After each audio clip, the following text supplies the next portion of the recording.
నరసింహ నందమూరి బాలకృష్ణ డాకు మహారాజ్ ఇచ్చిన సక్సెస్ తో అద్భుతమైన అమోఘమైన బ్లాక్ బస్టర్ హిట్ ని ఇచ్చేశాడు.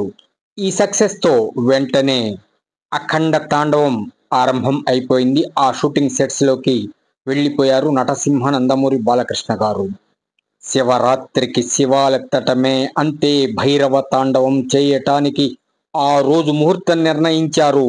వరల్డ్ వైడ్ అటు నందమూరి ఫ్యాన్స్ ఇటు ప్రేక్షకులు ఒక్కసారి ఉత్కంఠకు లోనయ్యేట్లు అద్భుతమైన అమోఘమైన wonderful memorable first look teaser ని ఇవ్వబోతున్నారు. శివరాత్రి రోజు అఘోరా పాత్ర పూర్తిగా చేస్తున్న నటసింహ నందమూరి బాలకృష్ణ లుక్ ఎలా ఉంటుందని ఇప్పటికే సోషల్ మీడియా అటు గూగుల్లో సెర్చ్ చేసి అలసిపోయారు.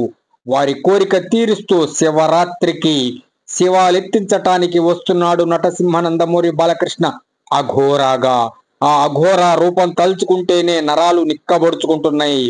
అసలు ఆ మాట వింటేనే నిలవలేకపోతున్నాం. ఇక ఫస్ట్ లుక్ టీజర్ చూస్తే చెప్పేదే ఉంది, మైండ్ బ్లాంక్.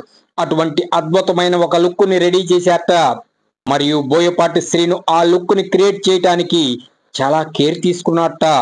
టీజర్ కూడా అదిరిపోయింది, ధమని చెప్పేశాడు. ఇంటర్వెల్ లోపే ఫుల్ మెయిల్స్ అని బీజిఎం అయితే ఆ టీజర్ లో అదరగొట్టేశాడుట. అటువంటి అద్భుతమైన అమోఘమైన అఖండమైన టీజర్ ని మనకి ఇవ్వబోతున్నాడు నటసింహ నందమూరి బాలకృష్ణ శివరాత్రి రోజు. చూడండి, అటు అఘోరా పాత్ర ఇటు శివరాత్రి. అఘోరాలు ఆ పరమశివుణ్ణి కొలుస్తూ ఉంటారు, ధ్యానిస్తూ ఉంటారు, ఆయన్ని ప్రసన్నం చేసుకుంటారు. అటువంటి అఘోరా లుక్ ని మనకి ఇవ్వబోతున్నారు శివరాత్రి రోజు. ఆయన అఘోరా పాత్ర అంటే జీవిస్తాడు, మీ అందరికి తెలిసిందే. Natasimha Nandamuri Balakrishna once step in story repeats మరొకసారి డబుల్ హ్యాట్రిక్ లో చేరిపోవటానికి రెడీ అయిపోయింది. అఖండ తాండవం అద్భుతంగా అమోఘంగా అఖండంగా తీర్చిదిద్దుతున్నారట సినిమాని. పక్కన బోయపాటి శ్రీను, మరొక పక్కన నటసింహ నందమూరి బాలకృష్ణ, మరొక పక్కన ధమన్ మ్యూజిక్ బీజిఎం. ఇక నటినట్లు అదిరిపోవటమే, రికార్డు బద్దలు కావటమే, శివరాత్రికి శివాలెత్తటమే.